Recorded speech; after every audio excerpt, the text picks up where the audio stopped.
We start off by looking this guy in the eyes and blinding him with the fury of 1,000 suns. Luckily for him, he's got some cool speed dealers on.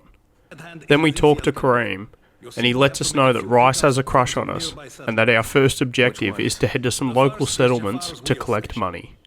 What's up, you cretins? It's Cobb, and welcome back to the 4th episode of Dying Light.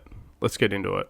On the way there, I find a police van that is guarded by about 4,723 zombies.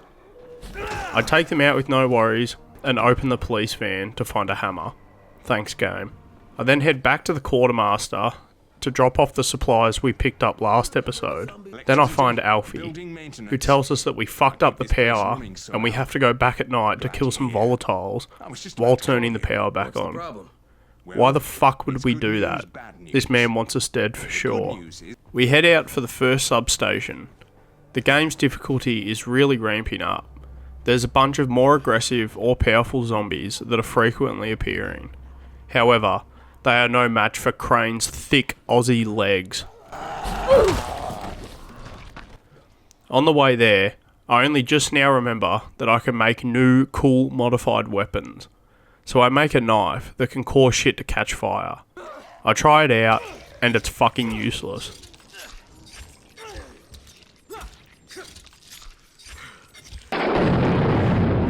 I'm better off throwing a sponge at the zombies.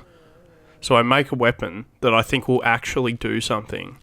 I call it Cobb's Power Pole, and I go to test it out at a safe house that I found that is also a radio tower. Imagine having to climb 60 feet every time you just want to have a nap or change your clothes. I'd rather drag my nuts through glass. So I taunt this big cunt while throwing bottles of Jack Daniels at him, because he can't just reach up and pull himself up onto the roof or anything. I test out the power pole, and it's pretty good. Then I climb the tower and yeet myself off the edge, because I'm sick of living as the towers, the GREs, and Rice's cum rag whenever they need me to be. But sadly, I survive, and keep heading towards the substation. When I get there, I'm attacked by a fast zombie, and she merges into the building. These zombies are getting too powerful for my liking. They'll figure out how to jump next, and then we're all fucked. I turn the power on, and start heading for the next substation. Nothing interesting happens, apart from me struggling to find the obvious switch that sticks out like a straight guy at a gay bar. I am the dumbest cunt. Now, all we have to do is head for the main station, and when we get there, there's about 400 million undead cunts trying to get a taste of this pure Aussie man meat. I try and cheese the game by entering from right next to where the power box's building is, but Crane gets caught on the barbed wire and falls. So I head for the main entrance. I get on this roof and just don't know what the fuck to do, so I throw some firecrackers and jump down to head towards the building. But I get scared and just jump straight back up. I decide that I'm just going to have to wing it. I get to the main building surprisingly easy, and knowing that I can only do this mission at night, I still try and pull the switch anyway. But for whatever fucking reason, we can't just do it during the day. I try and sleep in the bed, but Crane just refuses. So we head for Spike to have a little nap in a Crane-approved bed and wake up at night. This time, I successfully cheese the game and jump on the side fence to the main building. I completely panic here and almost die, but we make it through, and there's only like 3 volatiles here. All of this effort just to kill 3 cunts? Give me some wire, duct tape, a roll of toilet paper, and a shot of whiskey, and I'll be able to kill 3 of them in at least 5 minutes. We flip the main switch and tell Alfie to start the trap, and he says the worst one-liner I've ever heard. Eat votes, you freaks. How are they gonna eat the vaults, Alfie? Please tell me, mate. I need to know. With that done, I need to head to a spot to call the GRE, and on the way there, I see a guy being attacked, so I stupidly decide to help. I save him, and instead of running away, he just beelines for the next zombie. So I take care of that too. This guy has a death wish, so I grant it. He heads for the next zombie and gets nibbled on, but I'm not helping this guy anymore. I get a snip of his hair instead and just watch as he gets assaulted. I get to the top of the train and call the GRE to tell them that Rice is making me extort money from local villagers. They literally don't give a single fuck and just tell me to suck it up and keep doing whatever he wants. So Crane's got to be a messenger for a day. First we have the wheel station. I get there, but Rice's men have taken some hostages. I kill them, right next to the fucking wheel station. Then immediately head inside and tell Jafar that I'm a part of Rice's men. What the fuck? This is what the cool kids would refer to as goofy R quest design. I get the money and this guy looks friendly, so I jump on his noggin, and on the way out, I see the police van locked and completely restocked. Thank God that the police are more focused on refilling their vans with goodies for me to take and not the fucking zombie apocalypse. But first, I need to clear these guys out. I utilise my surroundings, and this power pole becomes the ultimate killing machine, with the zombies dying even if it just fucking looks at them. I clear them out, and then I see this dude. I try and take him out quietly, but instead watch as he turns into tomato soup, and that alerts every zombie within 4 fucking states, as I'm immediately pounced on by heaps of them. I try and unlock the van quickly, to no avail. Then the second wave comes. I take this guy's head off with a dirty hammer swing, and painstakingly take the rest of them out too. And then, I'm finally able to open the van up, and all of my problems are solved, because I find a pistol. Fuck yes. Dawood is completely fucked if I see him. That cunt made my life so much harder by just being a twat and scamming me.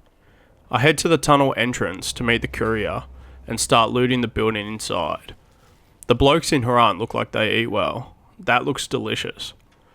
I then open the door and find my missus after I tell her that I'm going to have one drink and I'll be back at 11, only to get back at 4 AM, absolutely sideways and throwing up on myself. I head towards the village and a big oopsie has happened. The gate's open and it's full of infected. But I'm glad, because I get to try out my new toy, and fuck me, it is good. Just watch this.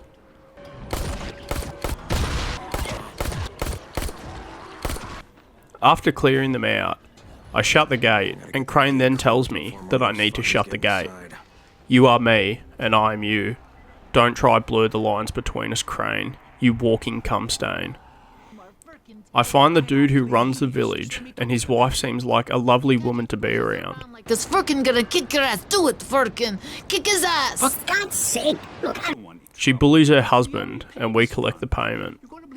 We call Kareem and tell him that we are the scum of the earth, and he informs us that there is only one more village to go to. But I see this guy looking very friendly at the gate, with a quest marker attached to him. So I talk to him, and he says he saw who opened the gate, a dude with a gas mask. The locals call him Gas Mask Man. How original. I head off and find his little hideout, and inside I find the most sane cop viewer. He says he didn't open the gate, but he knows who did, and he will only tell us if we get his bag from the bottom of the lake. Who does this cunt think I am? A fucking deep sea diver? I find the bag and head back for him, and launch it at his fucking noggin. Then he tells us that it was a dude in the village. This is the most fucked up game of Never Have I Ever that I've ever played. I get back to the village and talk to the guard, and he tells us who has the keys for the gate, and then says, Sup, dude? like I didn't just have a short conversation with him. I head to Gersel's house and find the mask, and then confront him. This guy got bullied into submission by a random guy, but he's willing to risk everyone's lives, only so that he can keep paying Rise? What a kumquat. I talk to Musa to tell him that the village is safe, and he gives us a fucking champion upgrade. I could have walked the fucking Great Wall of China in the time that I completed this quest, and you give me a champion upgrade? Next time, I'll open the gate myself and let everyone die. Finally, I head towards the third pickup location, and this guy rips me a new asshole, and rightfully so. Don't shoot the messenger, I'm just trying to get by like everybody else. Yeah? So are we. Rise said he'd protect us if we paid him. But so far, all he's done is take our money. There's no protection, just threats. You any different? Look, all I want to do is get this over with. What's it gonna take, huh? Don't need to point out how easy it would be to set this entire place on fire. Jesus Christ. You people are fucking monsters. All my money's in that satchel. Take it and get the fuck out. I'm hated by everyone at the moment, and honestly, I hate myself too. Crane and I are equals. And yet you still... We get a call from Brecken, and he lets us know that someone has turned, and the Anderson is of utmost importance. I tell him that I'm busy playing Bloons Tower Defense 3 on my phone, and keep heading to Rise. When we're nearly there, we're called by Cream, and he tells us that we need to find a lost squad, or we won't get any Anderson. So reluctantly, we head that way. I find this guy in a van, and he seems like an absolute shit cunt. I'm one of those guys who yells, USA! USA! The Haranis hate it. So I offer to protect him, and head the complete opposite direction instead.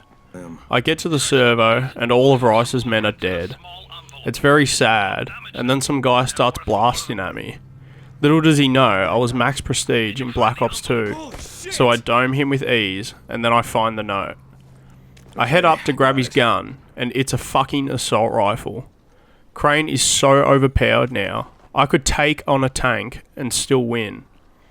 Knowing that I'm now a god, I head back to Rise, and big surprise, he scared me for a second fucking time.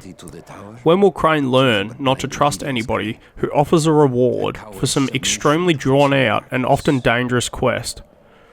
He offers more Anderson if we get our lady friend to come and fight for him in an arena. No chance, Rise. You should have been left on your mother's chin. And with that, we conclude this episode.